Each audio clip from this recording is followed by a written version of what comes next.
जिनकी उम्र 25 साल से नीचे है। अब इन 70 करोड़ में से 1 करोड़ बच्चे क्रिकेटर बनना चाहते हैं। इसको और नैरो डाउन करें तो इंडिया में एक वक्त पे 50 लाख बच्चे प्रोफेशनली क्रिकेट खेल रहे होते हैं। वो 50 लाख बच्चे कितने सीट्स के लिए फाइट कर रहे हैं?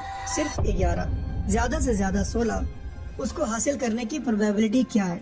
16 by 50 lakh into 100 which comes to 0.00032, ना के बराबर। तो भाइयों, आज जो भी सक्सेसफुल क्रिकेटर हुए हैं उन्होंने ऐसा क्या किया जो वो उस प्लेइंग 11 का हिस्सा बन पाए?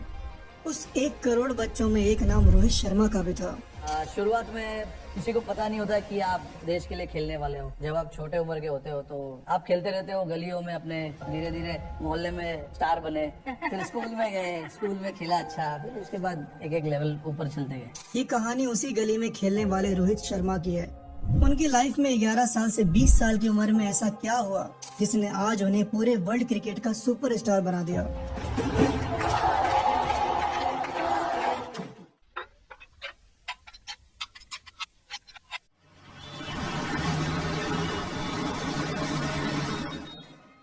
रोहित शर्मा एक आम मुंबई का लड़का क्रिकेट के सपने देखता था। डोंबिवली की गलियों में खेलते हुए उसने कभी नहीं सोचा था कि एक दिन वो दुनिया के सबसे बड़े स्टेडियम्स में छा जाएगा। रोहित में टैलेंट तो बहुत है, लेकिन कोचिंग फीस का क्या करेंगे? हम सब मिलकर कुछ पैसे इकट्ठे करते हैं। सपने देखने के लिए मदद जरूरी है। रोहित के अंकल्स ने मिलकर उसके कोचिंग फीस के लिए 50-50 रुपए इकट्ठा किया। कोचिंग की फीस 800 रुपए थी, तो उन अंकल्स ने अपने दोस्तों से पैसे उधार लेकर रोहित का एडमिशन पास के क्रिकेट एकेडमी में करवा दिया। यहाँ से शुरू हुआ रोहित का सफर। गर्मियों का मौसम था। उस वक्त रोहित 7th क्लास में थे। बोरीवली के महाराष्ट्र हाउसिंग बोर्ड के ग्राउंड पर अंडर 12 स्कूल टीम का एक मैच चल रहा था। Rohit Borivali sports and cultural association की तरफ से खेल रहे थे। अपोनेंट में स्वामी विवेकानंद इंटरनेशनल स्कूल गोराई की टीम थी। बोरीवली स्पोर्ट्स की टीम ने 10 ओवर में 70 रन मारा। अब स्वामी विवेकानंद के बैटर्स उस टारगेट को चेस करने आए। विकेट के पीछे खड़े स्वामी विवेकानंद टीम के कोच ने एक लड़के की बॉलिंग देखी। उसने अपने 2 ओवर के कोटा में इतने प्यारे एक्शन से गेंदबाजी की कि वो कोच इम्प्रेस हो गए। वो कोच कोई और नहीं, दिनेश लाड थे, और वो लड़का कोई और नहीं, रोहित शर्मा थे। अब तुम लोग चौंक क्यों रहे हो? हाँ भाई, रोहित ने शुरुआत एज एन स्पिनर ही किया था। लाड साहब ने रोहित को अपनी स्कूल टीम की तरफ से खेलने को कहा, पर रोहित को कुछ समझ नहीं आया, तो लाड सर ने उन्हें अपने पेरेंट्स को बुलाने को कहा।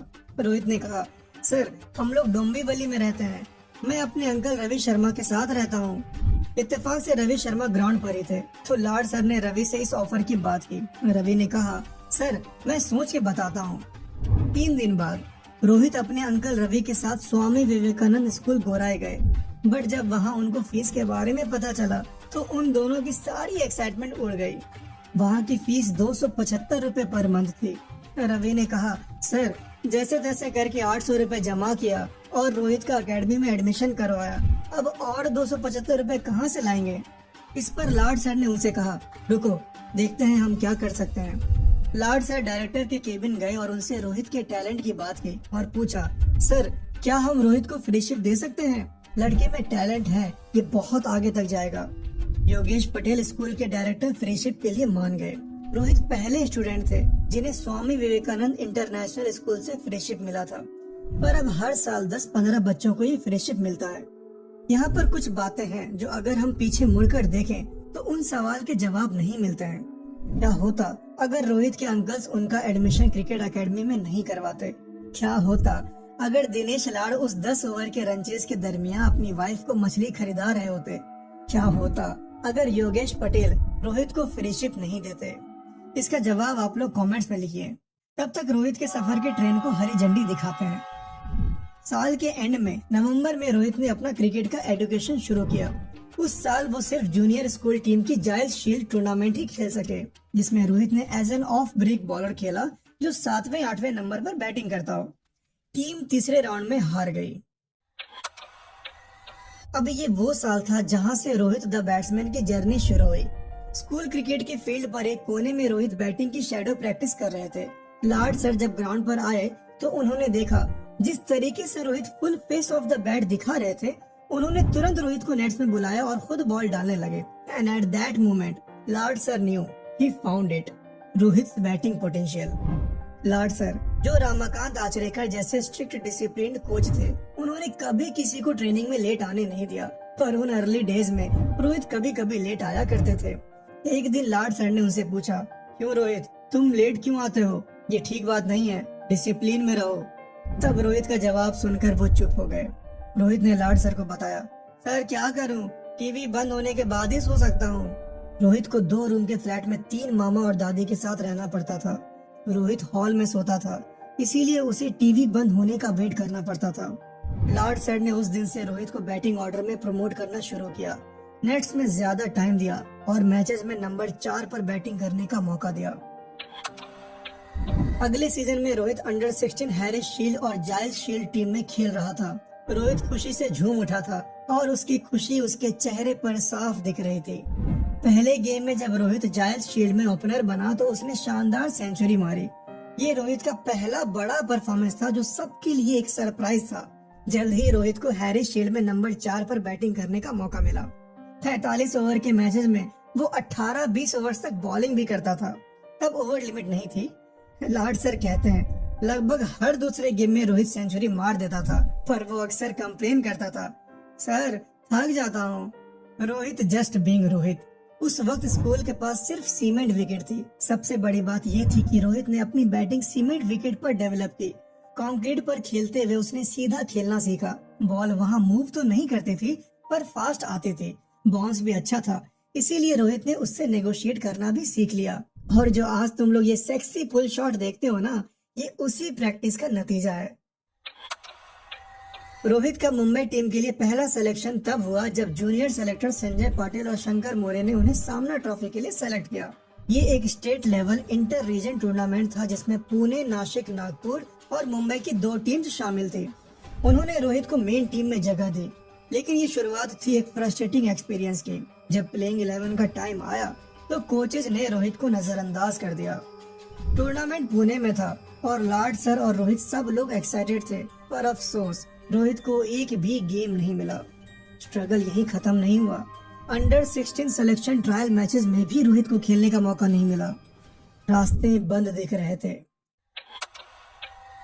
लेकिन किस्मत कभी कभी अजब खेल खेलती है। उस साल क्रिकेट बोर्ड ने टूर्नामेंट को अंडर 17 में कन्वर्ट कर दिया। अगले सीजन में रोहित को तीसरे मैच तक वेट करना पड़ा, पर जब चांस मिला तो उसने हाफ सेंचुरी मारी और फाइनल लीग गेम में सेंचुरी मार दी। सेमीफाइनल और फाइनल में 70 ऑड रन बनाकर player of the tournament award जीत लिया। ये उनके मुंबई करियर की शुरुआत थी। जल्द ही रोहित मुंबई अंडर 17 टीम में आ गए। पर इस वीडियो के शुरू में मैंने आपसे कहा था कि उन 50 लाख बच्चों की भीड़ से क्या अलग वो 16 प्लेयर्स करते हैं जो उन्हें उस प्लेइंग 11 में खेलने का चांस देता है। तो उसके लिए ये कहानी सुनिए, रोहित शर्मा की जुबानी। रोहित शर्मा बताते हैं, मुझे आज भी याद है जब मैंने पहली बार वासु सर से मुलाकात की। वानखेड़े स्टेडियम में एक अंडर 17 कैंप चल रहा था, जहां 30 प्रोबेबल्स में से सिर्फ 15 को टीम में सेलेक्ट होना था। मुंबई क्रिकेट में अपनी जगह बनाने की कोशिश करते हुए मेरा फोकस सिर्फ अपने ट्रायल पर था, न कि उन लोगों पर जो मुझे देख रहे थे। मुझे पता था कि वो सब रिस्पेक्टेड कोचेज हैं, खासकर वासु सर, लेकिन उनका क्रिकेटिंग बैकग्राउंड मुझे नहीं पता था। थोड़ी देर बाद मैंने देखा वासु सर प्रवीण आमरे से बात कर रहे थे, जो जूनियर सिलेक्शन कमेटी के चेयरमैन थे। आमरे सर ने मुझे वासु सर के बारे में बताया, उन्होंने मुंबई क्रिकेट के लिए क्या किया है। ये सुनकर मैं सरप्राइज हो गया। मुझे एहसास हुआ कि ये मेरे लिए एक मैसिव अपॉर्चुनिटी है। यहाँ एक ऐसा इंसान था जिनका क्रिकेट नॉलेज अमेजिंग था और जिन्हें मैं अपना मेंटर बना सकता था। मैंने सोचा कि इस अपॉर्चुनिटी का पूरा फायदा उठाना चाहिए, उनसे जितना सीख सकूं सीखना है। ये मेरा बिग मूवमेंट था। वासु सर को मेनली प्लेइंग 11 पर फोकस करना था, लेकिन मैं हमेशा उनके पास रहने का बहाना ढूंढता रहता। मैं बस चाहता था कि वो बात करे और मैं सुनता रहूं। बॉम्बे स्कूल ऑफ क्रिकेट से हम आते हैं, जहां एक स्टैंडर्ड सेट किया गया है, और यही वो लोग हैं जो लेजेंड्स के साथ खेल चुके हैं और हर सीजन जीत चुके हैं। एक दिन वानखेड़े में मेरे नेट सेशन के दौरान वासु सर ने मुझे देखा और फिर कुछ ऐसा हुआ जिसने मेरी जिंदगी बदल दी। उन्होंने कैप्टन से कहा, हमें इस लड़के को टीम में लाना है, तुम अपने कॉम्बिनेशंस देख लो, मैं इंटरफेयर नहीं करूंगा, लेकिन ये लड़का खेलना चाहिए, मुझ पर भरोसा रखो। कैप्टन प्रशांत नायक मेरे पास आए और बोले, देख मुझे तेरे बारे में कुछ पता नहीं है और मैंने तेरे बारे में ज्यादा सुना भी नहीं है, लेकिन वासु सर कह रहे हैं कि तुझे खेलना चाहिए, तो कल तू खेल रहा है। जब मैंने बड़ौदा में अंडर 17 गेम में सेंचुरी मारी, मुझे याद है वासु सर किरण मोरे से मेरे बारे में बात कर रहे थे। वासु सर ने मेरे अंदर एक स्पार्क देखा और वो हमेशा मेरी केस को पुश करते रहे। रोहित शर्मा का बड़ा ब्रेक तब आया जब उन्होंने top corporate team air India के अगेंस्ट सेंचुरी मारी। उस मैच को देखने के लिए मुंबई और इंडियन क्रिकेट के दो इन्फ्लुएंशियल वॉइसेस दिलीप वेंगसरकर और प्रवीण आमरे भी मौजूद थे।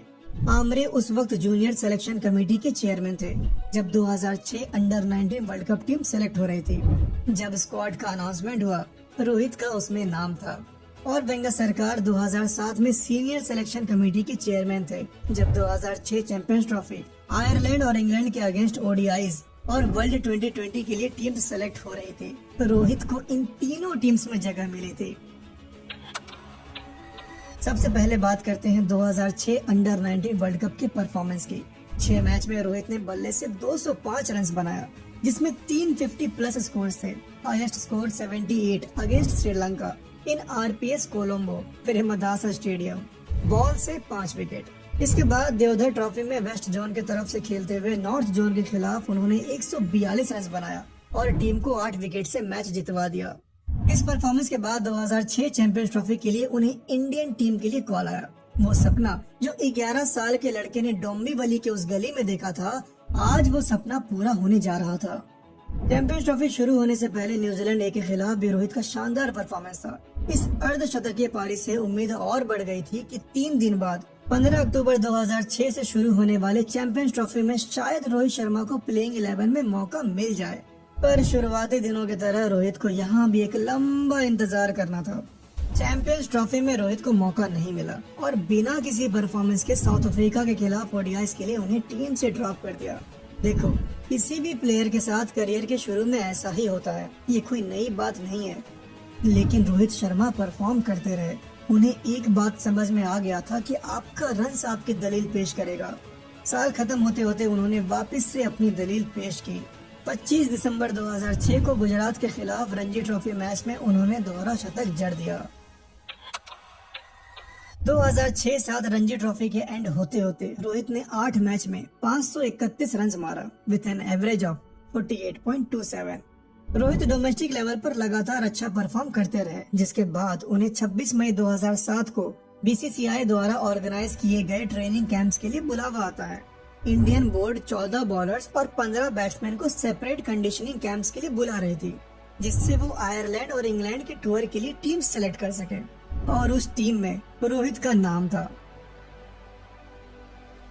रोहित यूके के फ्लाइट पे जाने के लिए बहुत एक्साइटेड थे, लेकिन जैसे उनके अर्ली डेज थे वैसे ही ये भी एक लॉन्ग फ्रस्ट्रेटिंग वेट थी। पहले 12 ओडीआईज में उन्हें सिर्फ 2 गेम्स में प्लेइंग टाइम मिला और पहले मैच में बैटिंग का मौका ही नहीं मिला। रोहित ने हरारे में इंडिया ए की तरफ से खेलते हुए जिम्बाब्वे ए के खिलाफ 65 रन की पारी खेली। इन सब के बीच रोहित का नाम 2007 वर्ल्ड T20 की टीम में था। उन दिनों रोहित अपने कोच लार्ड सर को रेगुलरली फोन करते थे। लार्ड सर को एक कन्वर्सेशन विविधली याद है जब रोहित ने साउथ अफ्रीका से वर्ल्ड T20 के दौरान फोन किया। जब उन्होंने पूछा कैसा चल रहा है, उसने कहा पक गया हूँ सर, एक भी मैच नहीं खेला। लार्ड सर ने उसे समझाया, क्या तू गली क्रिकेट खेल रहा है? ये सोच कि तू इंडियन टीम के साथ है, ये भी बड़ी बात है। जब चांस मिले कुछ कर दिखाना। रोहित ने कॉन्फिडेंट होकर कहा, सर नाम करूंगा। वो कॉन्फिडेंस उनका सबसे बड़ा एसेट था। और फिर वो मोमेंट आया क्रंच गेम में साउथ अफ्रीका के अगेंस्ट डरबन में। पहले कुछ बॉल्स में लग रहा था जैसे बॉल बैट को ठीक से हिट नहीं कर रही हो, पर फिर रोहित ने अपना कॉन्फिडेंस पाया और एक शानदार छक्के के साथ अपनी हाफ सेंचुरी कंप्लीट की। उसके बाद रोहित ने एक ब्रिलियंट रन आउट करके सबको इम्प्रेस कर दिया। और फाइनल में पाकिस्तान के अगेंस्ट रोहित ने सिर्फ 16 बॉल्स में अनबीटन 30 रन बनाया और इंडिया उस साल की वर्ल्ड चैंपियन बनी। रोहित अब 20 साल के हो चुके थे। रोहित का ये परफॉर्मेंस सबको ये बताने के लिए काफी था कि रोहित शर्मा क्रिकेट वर्ल्ड में आ चुका है। ये वो डिफाइनिंग मोमेंट था जो रोहित को एक राइजिंग स्टार से एक एस्टैब्लिश क्रिकेटर बनाता है। हर इनिंग्स, हर परफॉर्मेंस के साथ रोहित ने अपने टैलेंट और डेडिकेशन से सबको दिखाया कि उनकी कहानी सिर्फ शुरू हुई है और आगे अभी और भी माइलस्टोन्स अचीव करने हैं। तो ये थी रोहित की कहानी। तो ऐसा क्या था जो रोहित को बाकी 50 लाख बच्चे से अलग करता था? वो था ये पल जो हमने MS धोनी मूवी में भी देखा। कोई ट्रायल्स या इम्पोर्टेंट मैचेस हो और अगर आपको पता है कि वहाँ पर सीनियर लेवल का कोई मेंबर है तो उस मौके को दोनों हाथों से लपकना होता है। यही चीज धोनी ने भी किया था और यही चीज रोहित ने भी वासु सर के सामने किया। ये बस एक पॉइंट है, बाकी आपको कंसिस्टेंटली इतने रन्स बनाने हैं कि सेलेक्टर्स चाह कर भी आपको नजरअंदाज ना कर सके। रोहित शर्मा का एलिवेशन वनडे टीम में एक नेचुरल प्रोग्रेशन था, लेकिन टॉप पर रहना इतना आसान नहीं था। अर्ली सक्सेस के बाद एक पीरियड आया इनकंसिस्टेंसी का। उनके करियर का सबसे बड़ा सेटबैक तब आया जब उन्हें 2011 वर्ल्ड कप के लिए टीम से बाहर कर दिया गया। 2011 वर्ल्ड कप के 15 मैन स्क्वाड में पहले 14 प्लेयर्स की लिस्ट में रोहित का नाम था, पर फिर ऐसा क्या हुआ जो उनको टीम के फाइनल 15 में भी जगह नहीं मिला? अगर आपको इसकी डिटेल्ड कहानी जाननी है तो नीचे कमेंट में बताइए। ये इंसिडेंट उन्हें अंदर तक हिला गया। ये उनके करियर का टर्निंग पॉइंट था और इसने उन्हें बहुत फोकस्ड बना दिया। लाड सर कहते हैं ये मोमेंट रोहित के लिए एक बड़ा झटका था, लेकिन इसी सेटबैक ने उन्हें और भी डिटरमिन्ड और डिसिप्लिन बना दिया। रोहित ने अपने आप को और मेहनत से तैयार किया और अपनी कंसिस्टेंसी पर काम करते रहे। हर स्ट्रगल और चैलेंज को अपनी स्ट्रेंथ बनाते हुए रोहित ने साबित किया कि वो वापस आएंगे और भी शानदार तरीके से। और आज रोहित क्या है इसको तो बताने की जरूरत नहीं है। अगर आपको रोहित शर्मा की पूरी स्टोरी जाननी है तो इस वीडियो को देखिए। मिलते हैं अगले वीडियो में, तब तक के लिए ख्याल रखें अपना और अपनों का।